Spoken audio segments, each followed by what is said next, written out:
अप्रशस्त परिणाम पापाश्रव के कारण है। दोनों ही परिणाम जीव को समझ में आते हैं। कसा का उद्रेक विवेक की हीनता, कसा का उद्रेक विवेक की हीनता जीव को अशुभ भावों से बचने नहीं देती। मोह की तीव्रता, राग देश की प्रचंडता जीव को विवेक शून्य कर देती है। इसलिए शब्द रूप में अर्थ को जानना, आत्म रूप से अर्थ को जानना, इन दोनों जानने में बहुत अंतर है। जानन क्रिया मात्र से जानना, अनुभवन क्रिया रूप से जानना। जानन क्रिया से तो जगत को जान रहे हो, वेदन करते हुए जानना, बहिर्व्याप्य व्यापक भाव से जानना, अंतर्व्याप्य व्यापक भाव से जानना, दोनों में बहुत अंतर है। शुभ करने से शुभ होता, अशुभ करने से अशुभ होता है, इस बात को सामान्य रूप से जानना, वो अशुभ को नहीं करते हुए जानना। शुभ को करते हुए जानना। योग की चंचलता से अशुभ आश्रव होता है, इस बात को जान रहा है जीव, फिर भी योग की विकलता ही विकलता। प्रशस्त मन पंच परमेष्टि का चिंतन, प्रशस्त वचन पंच परमेष्टि का गुणगान, प्रशस्त काय पंच परमेष्टि को नमस्कार आदि करना, पूजन आदि करना, ये प्रशस्त हो गया। अप्रशस्त मन चार संज्ञाओं का चिंतन करना, अप्रशस्त वचन चार संज्ञाओं की पुष्टि की बातें करना, अशुभ काय चार संज्ञाओं से लिप्त होकर की क्रिया करना देह से, ये त्रियोग से जीव पाप का आश्रव कर रहा है, त्रियोग से। अब यहां पर आप कहें कि प्रभु परमेश्वर हमारे लिए रक्षा करो, ये सब उन्मत्ति भाषा है, पागलपन की भाषा है। प्रभु तुम्हारी रक्षा करने नहीं आएंगे, यहां तो आपको अपने मन वचन काय को प्रशस्त करना पड़ेगा। पुनः ध्यान दो, आवश्यकता नहीं है जिन्हें तुम मानते हो मां के रूप में, पिता के रूप में, गुरु के रूप में, परंपरा रूप में, इन सारी बातों को आप संबंधों को, रिश्तों को मानिए, पर इन सबको स्वभाव मान के मत बैठ जाइए। व्यवहार में आपको माता पिता भी मानना पड़ेंगे, गुरुजन भी मानना पड़ेंगे, प्रभु भी मानना पड़ेंगे, सब मानना पड़ेंगे, लेकिन लक्ष्य में क्या होगा? ये संबंध हैं, ये रिश्ते हैं, ये मेरी आत्मा का धर्म नहीं है। इन सारे संबंधों को सुरक्षित रखने के लिए आप समीकरण बिठाएंगे, लेकिन समीकरण बिठाते समय इस बात का ध्यान रखना कि मेरे भाव विशुद्धि का समीकरण न टूट जाए। अंत में लक्ष्य ये बना के चलना पड़ेगा, मेरे में इनमें अत्यंता भाव। पर ध्यान दो अबरल भाई, अत्यंता भाव को मस्तिष्क में सुरक्षित रखते हुए वचनों से बोलने मत चले जाना, नहीं तो विनय भक्ति समाप्त हो जाएगी। ये रे समझना चाहिए कि हम व्यवहार को पालते हुए भी परमार्थ में जिए, और परमार्थ में जीने की बात करके व्यवहार क्या लोकाचार में डूबा हुआ है, उसके पास ना परमार्थ है, ना व्यवहार है, ना परमार्थ व्यवहार है।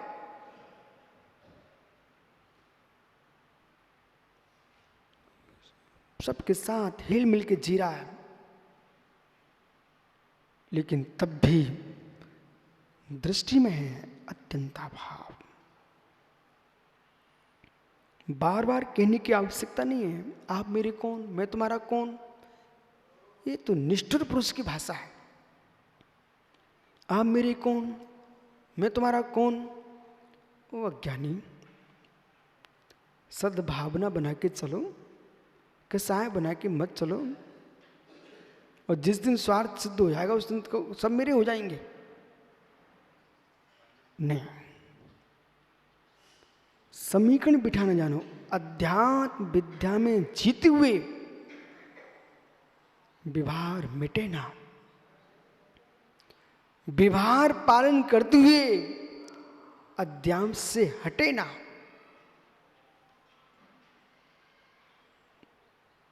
इतना अपनी बुद्धि को आपको समझा के चलना पड़ेगा। प्रतिक्षण प्रतिपल विवेक का प्रयोग चलेगा। प्रतिक्षण प्रतिपल सम्यक तत्व का चिंतन चलेगा। प्रतिक्षण प्रतिपल सम्यक नीति न्याय निपुणता चाहिए। न्याय नीति निपुणता नहीं है, श्रेष्ठ ज्ञाता श्रेष्ठ साधक होते हुए न निज में श्रेष्ठ बन पाएंगे न लोक में श्रेष्ठ बन पाएंगे, क्योंकि नीति ज्ञान शून्य है। यहां पर 139वें नंबर की गाथा में समझा रहे कुंद कुंद भगवंत, पाप आश्रव किससे हो रहा है। सभी श्रोता ध्यान दो। पुण्याश्रव किससे होता इसे भी आपने जान लिया। अब पापाश्रव किससे हो रहा है इसे भी जानिए। और जान करके सुनना ही नहीं है। जिन जिन हेतुओं से पापाश्रव हो रहा है उन्होंने हेतुओं को आपको बुद्धिपूर्वक विवेकपूर्वक त्याग करना पड़ेगा।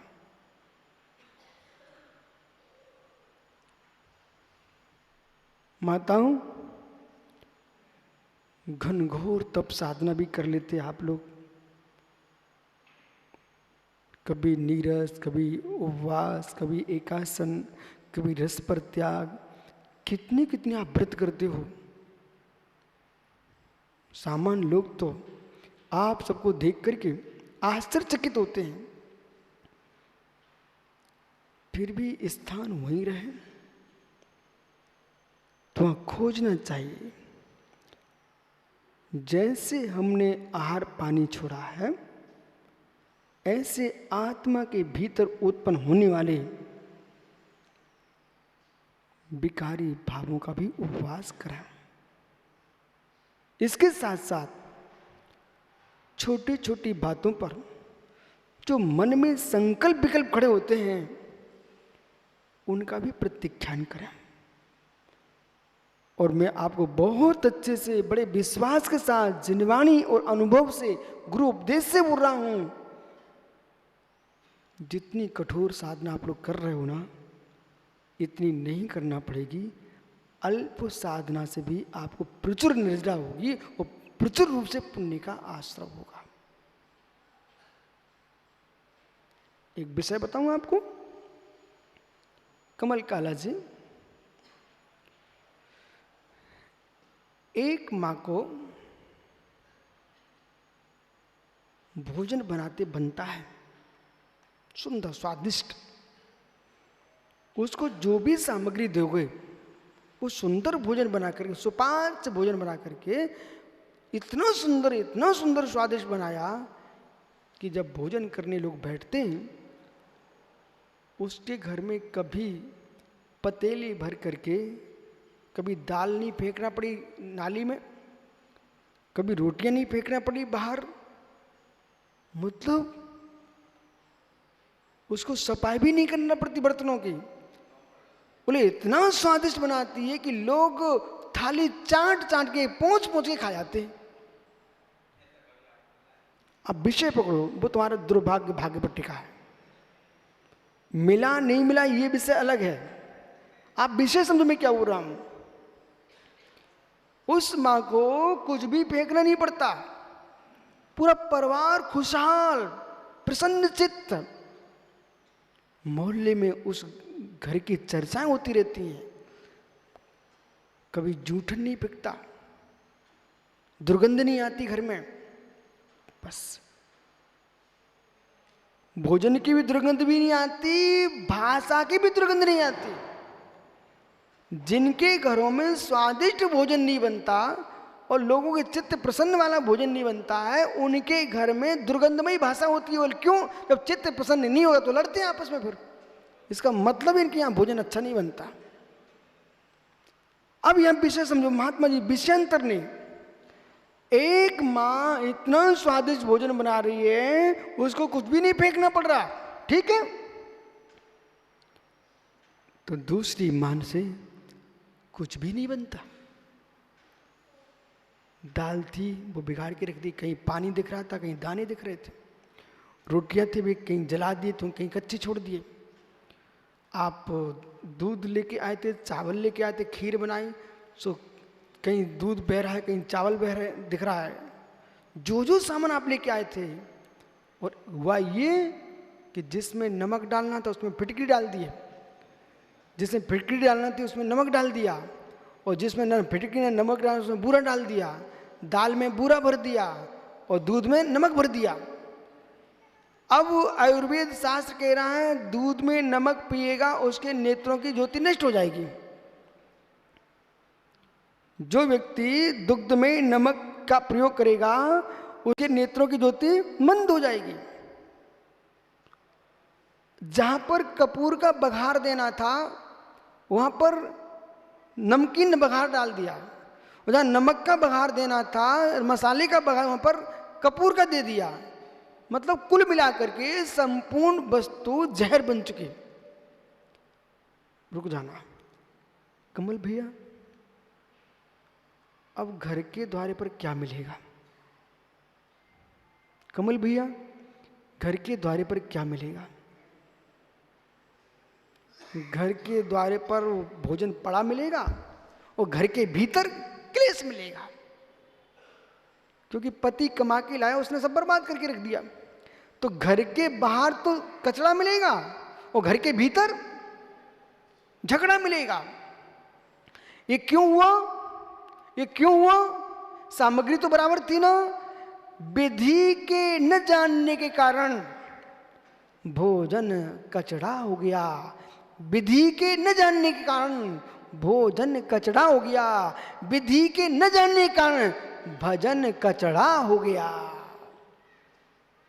विधि के न जानने से भजन कचड़ा हो गया। ढोलक मंगाए, मंजीरे मंगाए, ताल साल सब रख लिया और भजन शुरू किए, और मित्र विधि के न जानने से भजन कचरा हो गया। उसी बीच में किसी ने ऊंचा बोला, किसी ने नीचा गाया और झगड़ा प्रारंभ हो गया। भगवान बाबाजू देखते रह गए और भक्तजू लड़ना शुरू कर दिए। भजन कचरा हो गया। अब प्रश्न है कि आश्रम कौन सा होगा? मंदिर में तो बैठे थे ज्ञानियों, आश्रम कौन सा होगा? यहां आश्रम अशुभ ही होगा। श्री मंदिर जी में बैठने मात्र से पुण्याश्रम प्रारंभ नहीं होता। बंदर घूम रहे पूरे तीर्थ में, वो चारों संज्ञाओं को भोग रहे हैं तीर्थ में। क्या उनको कर्मक्षय हो रहा है? कर्मक्षय हो रहा है। ऐसे मित्र मंदिरों में, धर्मशालाओं में बैठ करके मित्र चारों संज्ञाओं का भोग कोई व्यक्ति कर रहा है, वो ये ना सोच रहे कि मैं तीर्थ में आकर के तिरने लग गया हूं। वहां तो सूत्र दूसरा लगेगा। अन्य क्षेत्रे कृतम पापम पुण्य क्षेत्रे विनश्ति, और पुण्य क्षेत्रे कृतम पापम वज्रलेपो भविष्यति। अन्य क्षेत्र में किया कर्म तो पुण्य क्षेत्र में नष्ट हो सकता है, और पुण्य क्षेत्र में ही तुम कर्म बंद करके चले गए तो वज्रलेप हो जाएगा। इसलिए गाता सूत्र कह रहा है, मित्र विधि सीख लीजिए, भैया विधि सीख लीजिए, विधि सीख लीजिए, नहीं तो पूरा जो तुमने कुछ किया है, जो कुछ किया है। मलबा कहां से बनता? मलबा, मलबा कहां से बनता? मलबा, कमल भैया मलबा कहां से बनता? मलबा, कुछ तो बोलो परमेश्वर, मलबा कहां से बनता है? बोल दो क्या जा रहा है? मलबा, मलबा क्या कहलाता है? हैं? ये क्या बोल रहे हैं कमल भैया? मलबा कहां से निकलता? मलबा,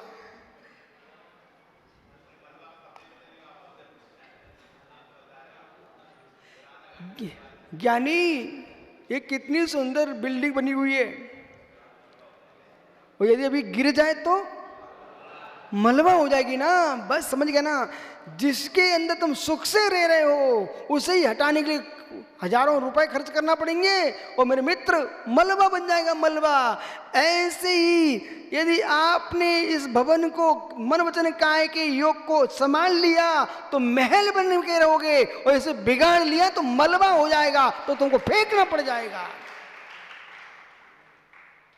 आश्रव तत्व की व्याख्या चल रही है, आश्रव तत्व की व्याख्या चल रही है।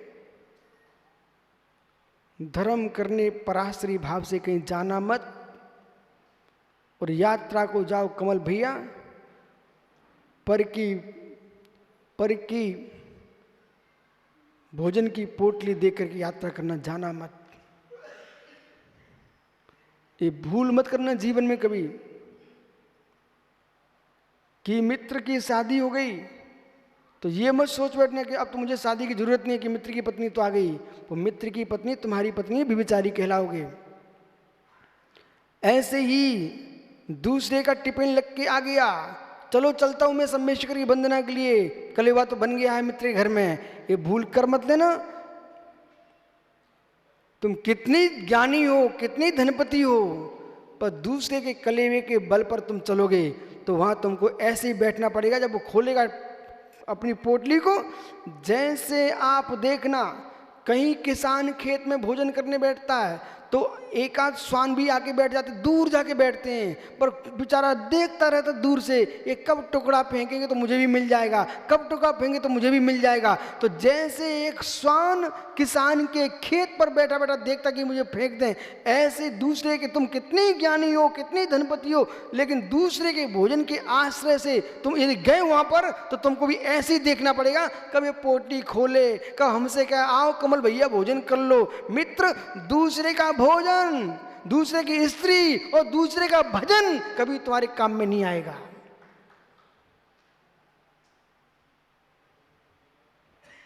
शम का प्रयोग करो, शम का,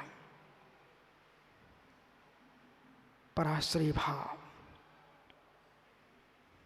महात्मा अरिजीत सागर जी, पराश्रय भाव, ये भ्रम को निकाल देना। आपके परिणाम प्रशस्त हैं तो व्यवहार से आपको दिखेगा कि मैं आपके काम में आ रहा हूं। वो आपके परिणाम प्रशस्त नहीं है तो मैं क्या, भगवान महावीर भी तुम्हारे काम में नहीं आएंगे।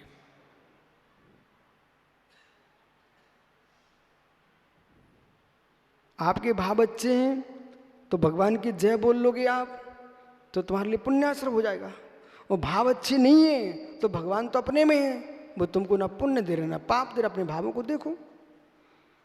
ऐसे शिष्य के परिणाम अच्छे हैं तो गुरु का हर आदेश अमृत लगता है उसको, उसका कल्याण हो जाएगा। और शिष्य के परिणाम अच्छे नहीं है तो गुरु का हर आदेश उसको विष लगता है, उसके भाव विशुद्धि के मरण हो जाएगा। यहां तो स्वाधीनता की व्याख्या है। आप मेरे से स्वप्न भी पूछना चाहो कि गुरुजी आप हमारे काम में आएंगे, मैं स्वप्न भी नहीं बताऊंगा तो मैं तुम्हारे काम में आऊंगा, क्योंकि मैं कर्तृत्व का विरोधी हूं, कर्तापन का मैं किंचित भी सही कोई कार्य नहीं हूं। कर्तापन ही मिथ्यात्व का प्रधान कारण है।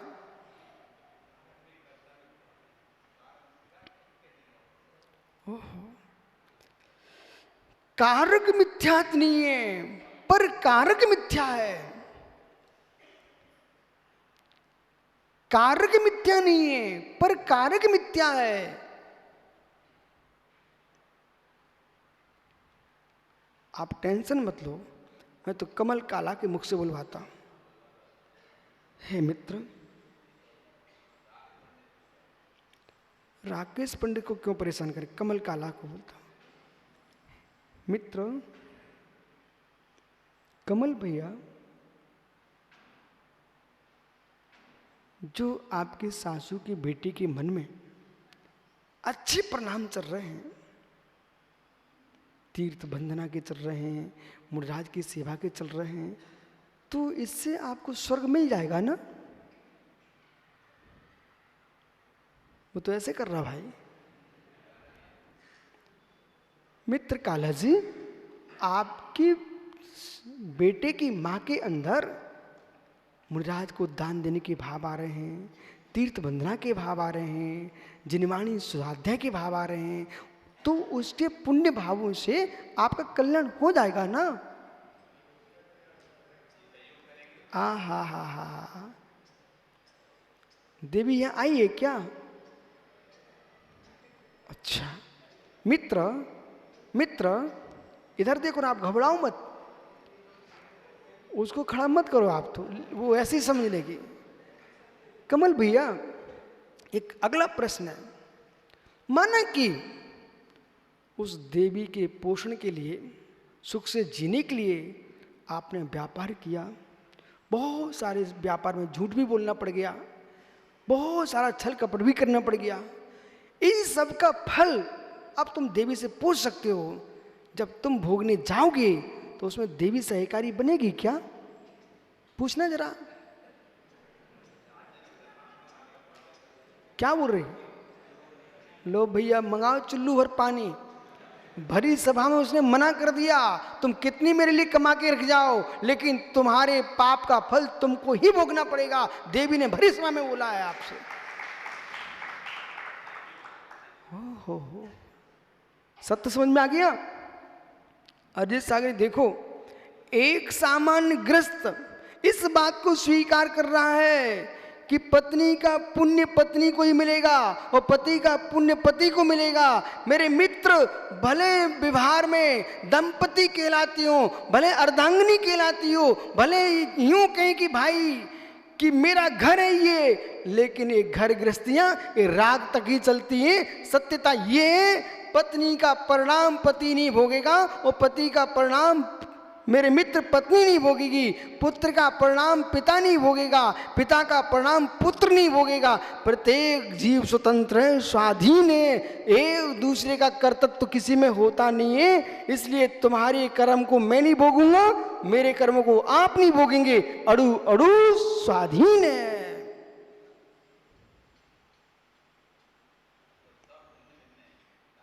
प्रत्येक द्रव्य में अत्यंत अभाव है। प्रत्येक द्रव्य के साथ अत्यंत भाव है, अन्वय भाव नहीं है।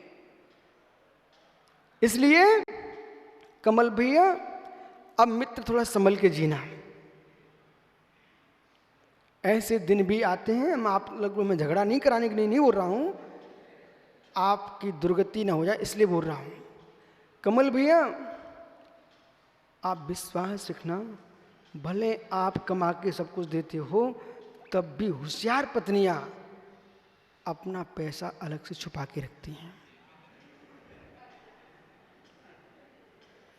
और कदाचित दोनों में विसंवाद न हो, कदाचित हो गया तो विश्वास रखना, वे अपना हिस्सा जो छुपा के रखे तो वो तो उनका है ही, जो तुम कमा रहे हो ना उसे भी छीनेंगे। और मित्र, यदि घर के बाहर भी तुम्हें घूमना पड़ जाए तो उसे दया नहीं आएगी। विश्वास रखना, वहां आपको स्वयं ही भोगना पड़ेगा। इसलिए आज से ही निर्णय करो, जब व्यवहार में अलग हो सकते हैं तो परमार्थ में एकत्व तो कैसा।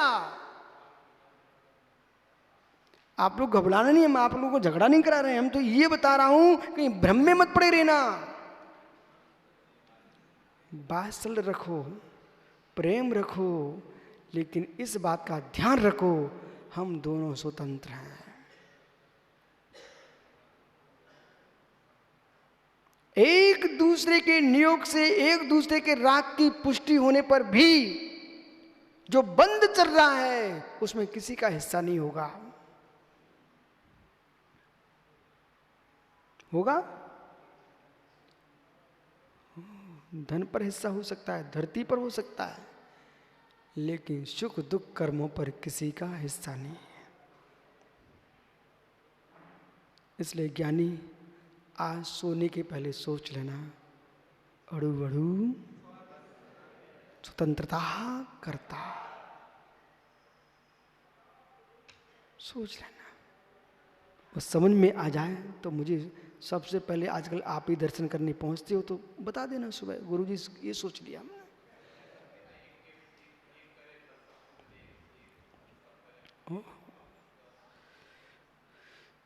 आप नए भंग लेके आ रहे हो, वो भंग पर भी ध्यान दीजिए।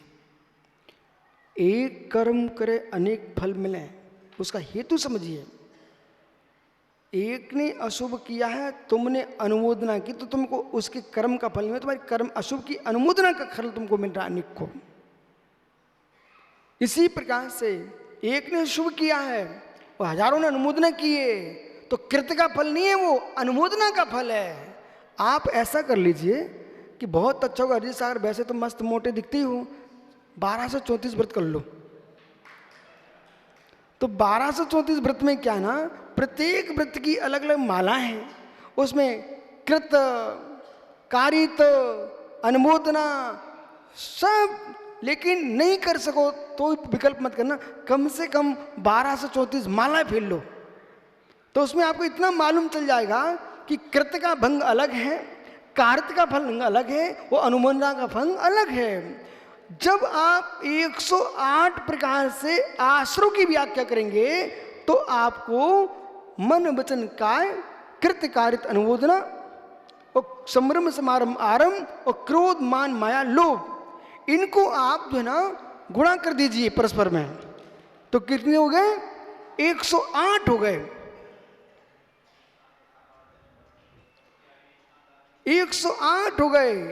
अब जो आप एक श्वास में 8-10 बार मन की जो बात कर रहे हो, आप पुनः सुनिए इसको। इसमें भी प्रत्येक का कृत स्वतंत्र है, कार्य स्वतंत्र है, अनुमोदन स्वतंत्र है। समय एकत्व होने पर भी कार्य विभक्त है, और कार्य एकत्व, समय एकत्व, कार्य एकत्व, समय एकत्व, कारित्य एकत्व, अनुमोदना एकत्व, लेकिन स्वभाव भिन्नत्व है, आत्म भिन्नत्व है। एक साथ जिन्होंने घनघोर पाप किए, कमल भैया, एक साथ मिलकर के, आप सुनते नहीं हो, सामूहिक व्यभिचार हो गया, सामूहिक बलात्कार हो गया, सामूहिक हत्या हो गई, ये जितने गिजाइयां केंचुए लाखों जीव इकट्ठे मर रहे हैं, ये कौन है? सामूहिक बलात्कारी लोग हैं, सामूहिक हत्यारे लोग हैं, जो एक साथ लाखों मरते हैं। इसलिए बोध होना चाहिए आपको। मुझे तो घोर आश्चर्य लगता है, तुम पंडित हो, ज्योतिषी हो, ज्ञानी हो, और कैसे प्रश्न कर रहे हो? भैया समझ, बंधित को उपाणाम को उच्चा, तीव्र मंद ज्ञाता के भावन के वीर विशेष तद विशेषा, ये भंग बना दिए। इन भंगों को बनाने के बाद, कमल भैया देखना, पढ़े लिखे हो, हमें ऐसा लगता है, जब भी ये भवन बनेगा तो इसमें दुदिकादि गुणानंतु सूत्र लगेगा। ठीक है माताओं, आप सबने पढ़ा है तत्व सूत्र, दुदिकादि गुणानंतु सूत्र लगेगा, ठीक है ना? हजारों मकान बन रहे हैं पर सूत्र यही लगेगा, और जहां दुदिकादि गुणानंतु में जरा भी अंतर आया, वो भवन वहां कमजोर होगा। ठीक, इसी प्रकार से एक मरे तो अनेक मरे, एक जिए तो अनेक जिए, ये साधारण जीव की व्याख्या है। ये जो साधारण जीव, इन्होंने साधारण नामकर्म का बंध किया है, इन लोगों ने इसी क्रम से एक साथ ऐसे भाव किए, उनको वो स्थान प्राप्त हुआ। अब आप कहो कि तीव्र मंद ज्ञात है ज्ञात, तो ज्ञानी आप फिर गतियों में जाइए ना। आप कोई तरस है, कोई स्थावर है, कोई कर्म चेतना भोग रहा, कर्म फल चेतना भोग रहा है, ज्ञान चेतना भोग रहा है। जैसी क्षमताएं होंगी वैसा सिद्धांत लगेगा। जो आपको एक में अनेक मरते दिख रहे हैं, इन जीवों ने सामूहिक पाप किए, एक साथ वैसे भाव किए, उन भावों से उनको वैसा बंद किया है। जो भिन्नता दिख रही है, भिन्नता दिख रही है। अब चलिए भिन्नता कैसे? एक कमल भैया, एक बमूल का वृक्ष, वो भी वृक्ष है। एक शीशम का वृक्ष, वो भी वृक्ष है। एक सागौन का वृक्ष, इमली का, अनार का, आम का, नारियल का, सभी वृक्ष हैं। एक सामन झाड़ी, गुलाब, कनेर, चंपा, चमेली, जूही, रात रानी, मालती, ये सब वृक्ष हैं। लेकिन मायाचारी में एकत्व होने पर भी पुण्य प्रणाम के साथ मायाचारी की, पाप प्रणाम के साथ मायाचारी की। आपको मालूम, स्त्री वेदी नपुंसक भी होता है, पुरुष वेदी भी नपुंसक होता है, और नपुंसक वेदी नपुंसक होता है। मालूम है आपको सब बातें? तो वहां बेभंग आपको लगाना पड़ेंगे। तो यहां कह रहे हैं कि जिस जीव ने स्वर्ग में देवता था, वहां पर मायाचारी की, रुदन करके मरा। भाई चंपा, चमेली, मालती के फूल बन के आए हैं। ये बेही लोग हैं जो स्वर्गों में मायाचारी कर रहे थे। सो त्रियंत तो बने, लेकिन अच्छी क्वालिटी के बने।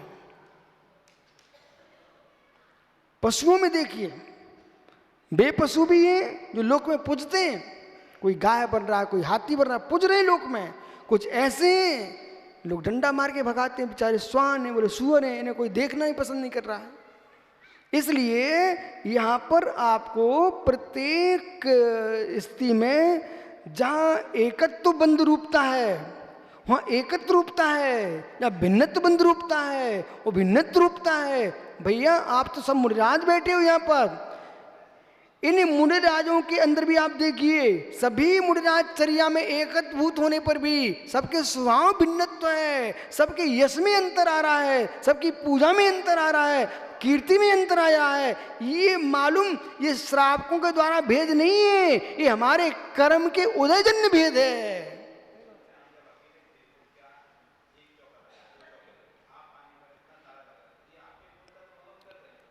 अब बहुत बढ़िया इनका प्रश्न है, ये बहुत बढ़िया आपका प्रश्न है, बहुत गजब का प्रश्न है। ये प्रश्न तो आपको जब दीक्षा ली तो उस दिन कर देना चाहिए था। क्या ना अजीत सागर जी, बेटा यहाँ पर तुम सूत्र लेके आइए, बंदित को पाण का उच्चा, लेकिन विषय पकड़िए। दृष्टांत एक देश में एक लगेगा, ये संपूर्ण जगह नहीं लगेगा। आप निगोदियों में लगाना चाहो वो नहीं लग पाएगा। अब इनका एक प्रश्न है, इनका एक प्रश्न है, गुरुजी जब हम यहाँ पर थे तब यहाँ पर 3 चौके लग रहे थे, आप पधार गए, यहाँ पर चौकों की भीड़ लग गई, तो अब हमको सब चौकों में जाने को मिलता है। तब मात हम 3 में ही जाते थे। बोले कौन थे? बोले नरेश सेठी दिख गए थे, जय कुमार पंडित जी दिख गए थे, और एक और सामूहिक कहीं जा रहे होंगे, जहाँ भी जा रहे हूँ, लेकिन अब तो बहुत चौके दिख रहे हैं। अब सुनो, जिसके शक्त्यंश अधिक होते हैं वो अपने रूप परिणत कर लेता है। और जैसे कि गुड़ के शक्त्यंश अधिक हैं तो बालू भी लोग गुड़ के रूप में खाते हैं। और आप लोग अपने जीवन में कहीं पत्थर खाने का त्याग मत कर देना, क्योंकि आप प्रतिदिन पत्थर खाते हो। तो चक्की टकती है, फिर उसके छेद भर जाते हैं। ये भरे कैसे? वो घिस घिस के ही तो समाप्त भर गए, न किसी ने भरा नहीं है, वे घिस गए हैं। वो जो महीन महीन आटे के साथ जो पत्थर के कण थे वे कहाँ गए?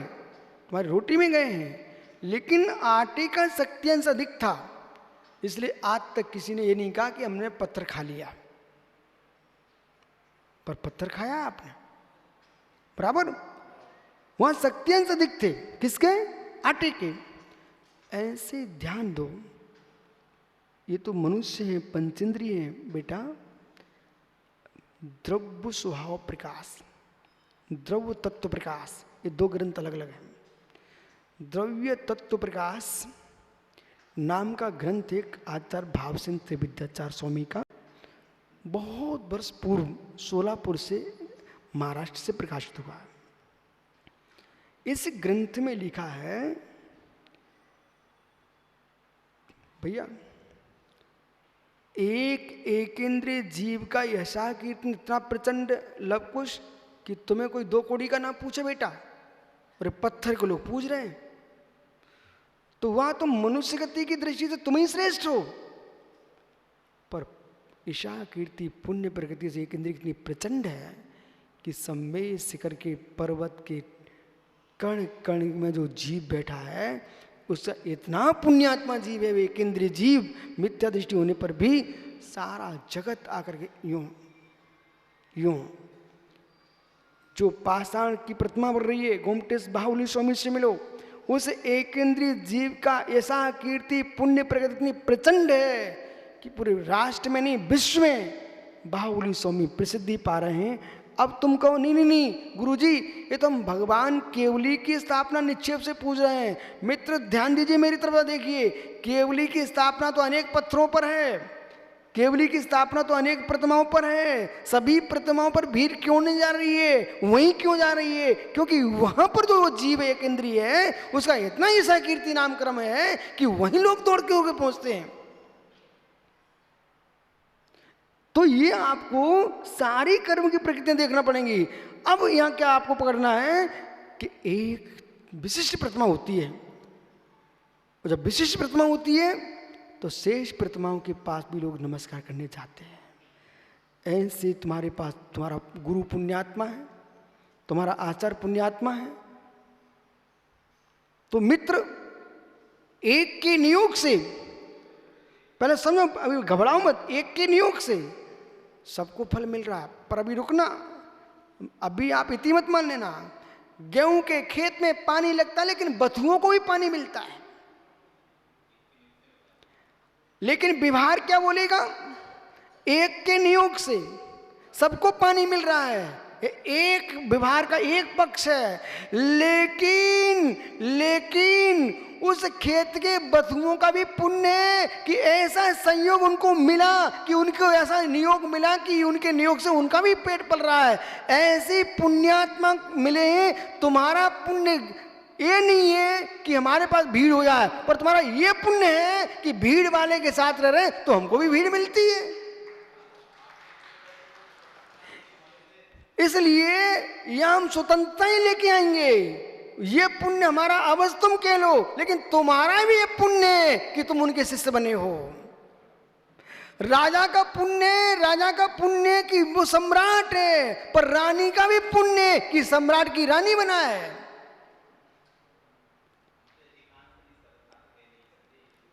तो यदि शायद बात से कह रहे हो तो स्वीकार करो कि मित्र एक के पुण्य से अनेक खाते हैं। ये एकांकी व्यवहार की बात मत करना। यदि एक के पुण्य से अनेक नहीं खाते हैं, अनेकों का भी साथ पुण्य होता है और एक का भी पुण्य होता है। इसलिए आपको दोनों स्वीकार करना चाहिए, परस्पर प्रज्ञो जीवानाम। अब तीर्थंकर परमात्मा के जन्म होने से तीनों लोग को शांति मिली है। ये तीर्थंकर परमात्मा के विशिष्ट पुण्य प्रकृति का बाहुल्य था, शक्त्यंश तीव्र थे, हर जीव को वहां शांति मिली है। लेकिन ये भी उन जीवों का नियोग था कि ऐसे काल में हुए कि जिस काल में तीर्थंकर हुए हैं। तो बस आइए आप, वो बेचारा सोच रहा हमने कौन सा अपराध किया है। मित्र यही अपराध है आपका कि पंचम काल में आए क्यों। पंचम काल में आना ही, पंचम काल में जन्म लेना ही अपराध है।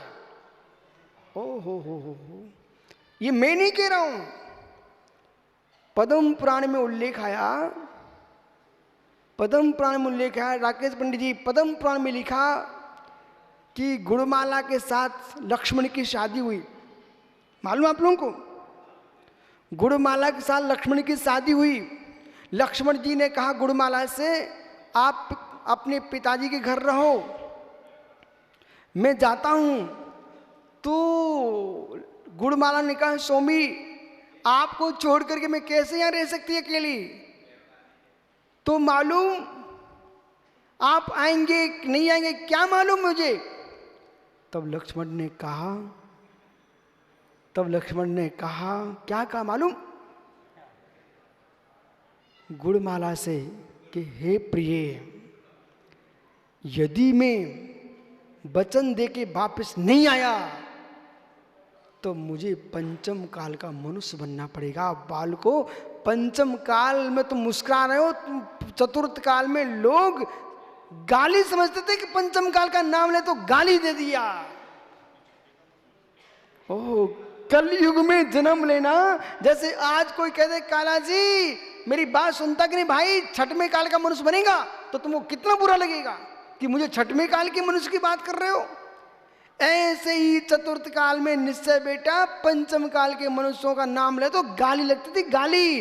और ये लोग मुस्कुरा रहे हैं, अरजी सागर जैसे लोग बोले हम पंचम काल में आ गए। अरे पंचम काल में आए, इसका मतलब ये समझ लो तुम क्या थे। ओहो हो, आइए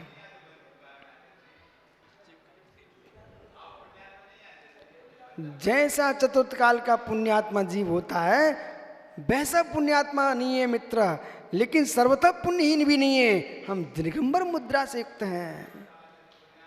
आइए बैठो भैया, अब आगे चलते हैं। क्या हुआ,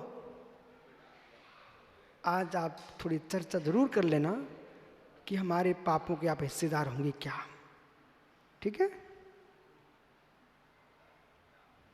तो कुंद कुंद स्वामी कहेंगे, इको खरीदी कम्मम इको इंद्र दी संसारे, इको जायदी मरदी तस् फलम भुंज दे इको। अहो मुमुक्षु, एक ही जीव कर्म करता है, एक ही कर्म का फल भोगता है, एक ही संसार में भटकता है, कोई किसी का सहकारी साधन नहीं बनता, नहीं बनता। राकेश भैया बिना कोई सहकारी नहीं बनता। मित्र विश्वास रखो राकेश, कोई सहकारी नहीं बनता।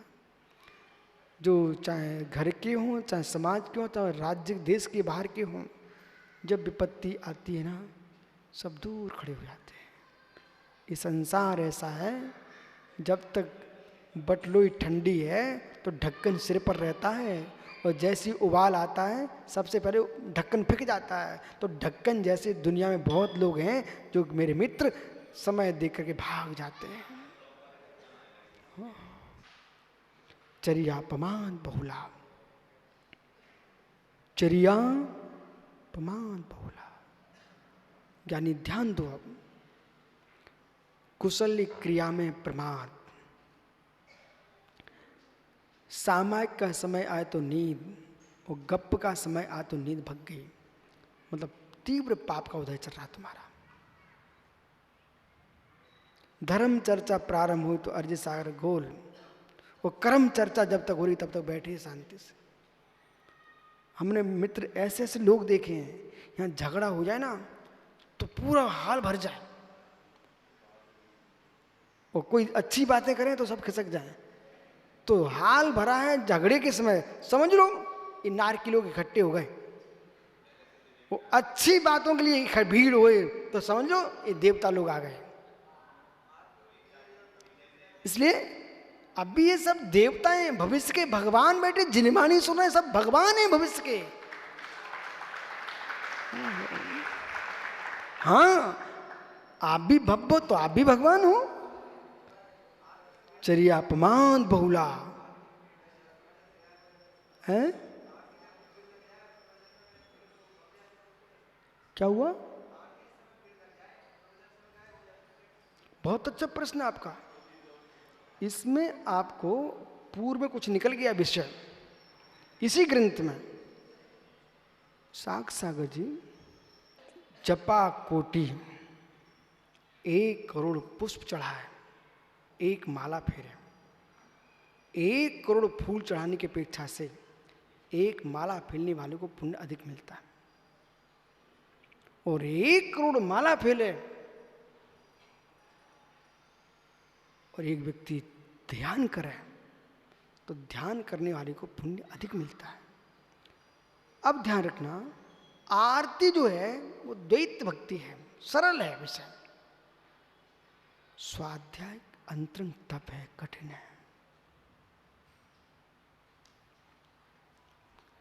झारी में, ताल में, मृदंग में, ढोलक में, नाचने में, गाने में आप देखना भीड़ अधिक मिलेगी, उनके स्तर अलग होंगे और स्वाध्याय का स्तर अलग होगा। फिर प्रथमानुयोग के लोग अलग मिलेंगे, करणानुयोग के अलग मिलेंगे, चरणानुयोग के अलग मिलेंगे, द्रव्यानुयोग के अलग मिलेंगे। आपको रुचि, आप अनुभव करो ना।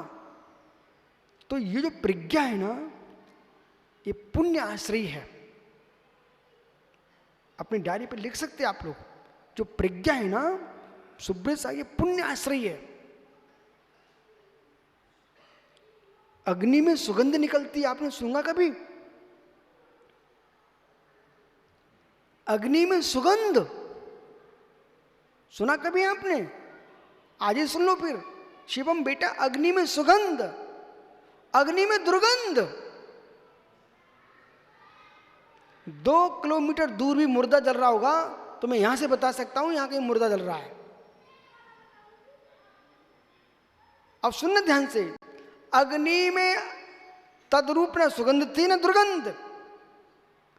चंदन की लकड़ी जल रही थी सो अग्नि से आ रही थी सुगंध, और मुर्दा जल रहे थे सो आ रही थी दुर्गंध। ऐसे ही ज्ञानी समझ, जैसे अग्नि में सुगंध दुर्गंध दिखाई देती है, ऐसे ही जीव के अंतरंग भावों के आश्रय से प्रज्ञा में दिखाई देता है इसकी प्रज्ञा किस रूप जा रही है। पुण्य आत्मा जीव की प्रज्ञा साग सागरी अलग दौड़ती है, वो पापी जीवों की बुद्धि अलग दौड़ती है। कुछ लोगों को 24 घंटे आप देख लो ना शांति से, उन्हें हर जगह झगड़ा मिल जाएगा, हर जगह। और कुछ लोग जहाँ जाएं वहाँ शांति मिलती है। नीलेश मित्र, आपने मुझे इंदौर में 2 चातुर्मास करा लिए हैं। आज तक के चातुर्मास में सुब्रत सागरी मैंने कभी नहीं सुना कि झगड़ा हुआ है यहाँ। आज तक लगभग 30-32 वर्ष हो चुके, आज तक मुझे कहीं झगड़ा नहीं मिला। मैंने कई बार सुना कि महात्मा जी के चातुर्मास में समाज टूट गई, झगड़ा हो गए, ये सब कुछ हुए। सब क्या? परिणामों में कलुषता हुए बिना विसंवाद नहीं हो सकता। जहां लोभ लालच खड़ा होगा और श्री स्त्री बीच में आएगी तो नियम से झगड़ा होगा। और जहां वीतरा कथा चलेगी वहां अखंडता फैलेगी, झगड़ा नहीं होगा।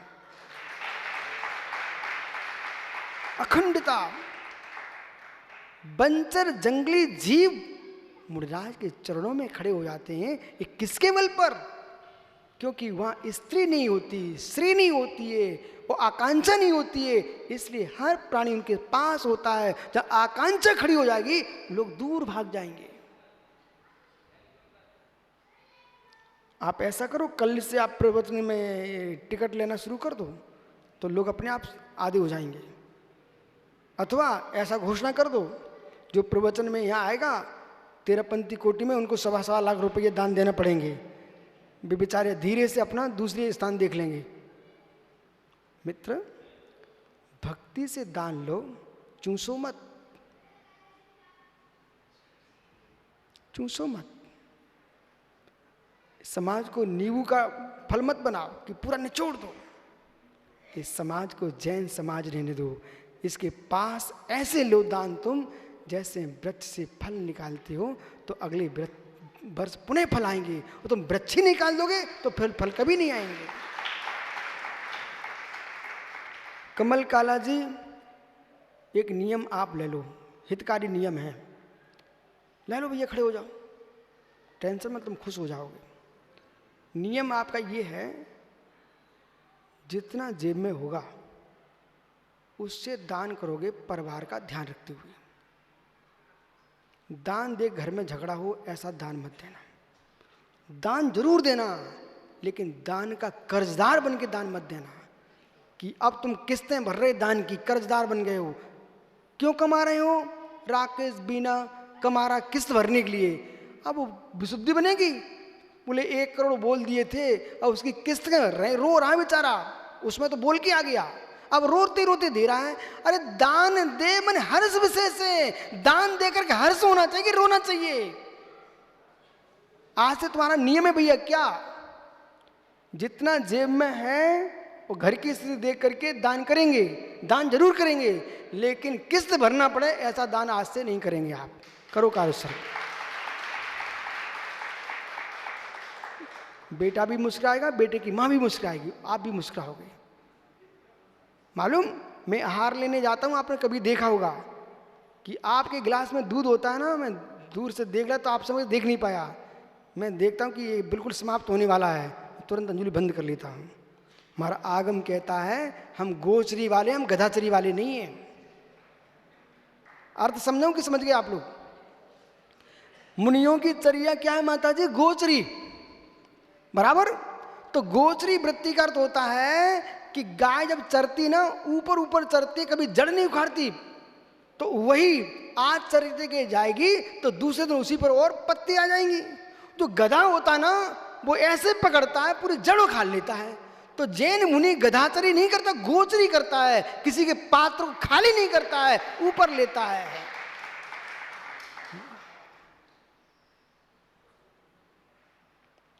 लाज जाओ, धरत जाओ, मरत जाओ, ये कौन सा दान है? समझ में आ गया? एक काला जी ने अच्छा नियम लिया, नीलेश का बुरा नियम लिया। नीलेश, एक काला जी ने नियम लिया है, मैं दान तो जरूर दूंगा, लेकिन जिसमें किस्तें भरी जाए वो वाला दान नहीं देंगे, जितना हमारी शक्ति होगी उतना खुशी होकर दान देंगे। नियम अच्छा लिया कि बुरा लिया? तो फिर आप भी ले लो, सभी ले लो। बोले मेरे घर में झगड़ा ना हो और किस्तें ना भरना पड़े ऐसा दान करेंगे। जिसमें किस्तें भरना पड़े वो दान कभी नहीं करेंगे, क्योंकि आगम में है ही नहीं विधि। बहुत बढ़िया, बैठ जाओ सब लोग। मनोज आसाम, आप नहीं ले पाओगे नियम? कठिन तो नहीं है, मैं दान की मना नहीं कर रहा हूं, पर घर में क्लेश नहीं होना चाहिए, मन में क्लेश नहीं होना चाहिए। ऋण लेके दान मत देना और दान देके पछताना मत। ठीक है भैया, पक्का नियम? तो 9 बार नमोकार पढ़ लो। इसलिए आइए, क्योंकि यहां शास्त्र कह रहा है चित्त में कलुषता का अभाव होता है उससे पुण्याश्रव होता है, और चित्त में कलुषता आया है उसे पापाश्रव होता है। सिद्धांत रखा है। अब आपको ऐसा विशुद्ध नियम क्यों दिला दिया? मित्र तुम कह नहीं पाओगे, तुमको चुप ही बैठना पड़ेगा। क्यों? शास्त्र में लिखा है स्पष्ट, ये देखो पढ़ लीजिए लाइन, कि चित्त में कलुषता होगी किसी भी उद्देश्य से तो पापाश्रव होगा, और चित्त में प्रसन्नता होगी तो पुण्याश्रव होगा।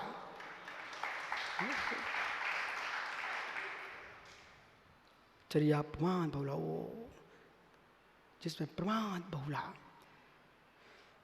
कलुषम, कलुषित भाव आ गया, पापाश्रव। गाथा नंबर और सुन लीजिए, नहीं तो कहाँ से बोल रहे थे? 139 गाथा क्रमांक से मैं बोल रहा हूं। कलुषम। कोई भी मेरे पास है ना, कमल भैया महाराज जी ऐसा काम आपने देखा होगा, मैं कभी हाँ नहीं भरता हूं, और जिसको हाँ भरा है उसको पूरा करके दिखाऊंगा। क्यों? मैं अपने मस्तिष्क पर वजन रखना पसंद नहीं करता हूं, मां जिरमानी रखना पसंद करता हूं।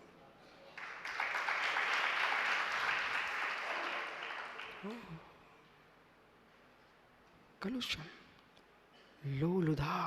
ओहो भैया, भोजन तो सभी करते हो, कैलाश पाटनी भोजन तो करते ही हो, मित्र शांति से कर लो। सामने का खा नहीं पा रहे हैं, वो उठा लाओ, वो भी उठा लाओ। अहो बकरी, अहो गाय बैल भैंस अपने सामने की तो घास नहीं खा रही है और दूसरे को छीन रही है। कभी ऐसा नहीं करना ब्रह्मचारी हो कि अपनी थाली का तो भर नहीं पाया, अंदर गया नहीं है और दूसरे की थाली को देख रहा है। लोलुब्धा पापाश्रव। सौरभ बादाम पचा नहीं पा रहा है, काजू की एक प्लेट और मंगा रहा है। लोलुदम लोलुपता, इंद्रिय विषयों में लोलुपता, पापाश्रव।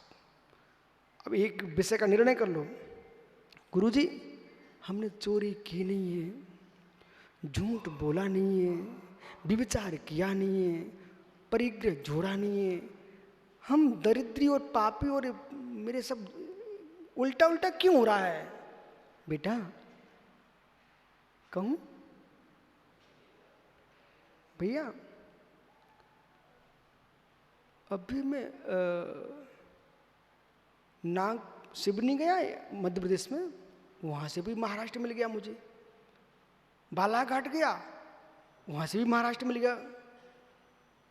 मालूम इधर इंदौर से प्रवेश किया तो वहां से भी महाराष्ट्र मिल गया। अब आप इधर आइए,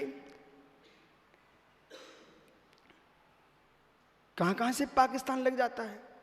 अनेक प्रांतों में जाने के अनेक से स्थान है। ऐसे ही सुनते जाना सोनू, ऐसे ही जैसे 12 सिवनी से गए वहां से भी महाराष्ट्र मिल गया।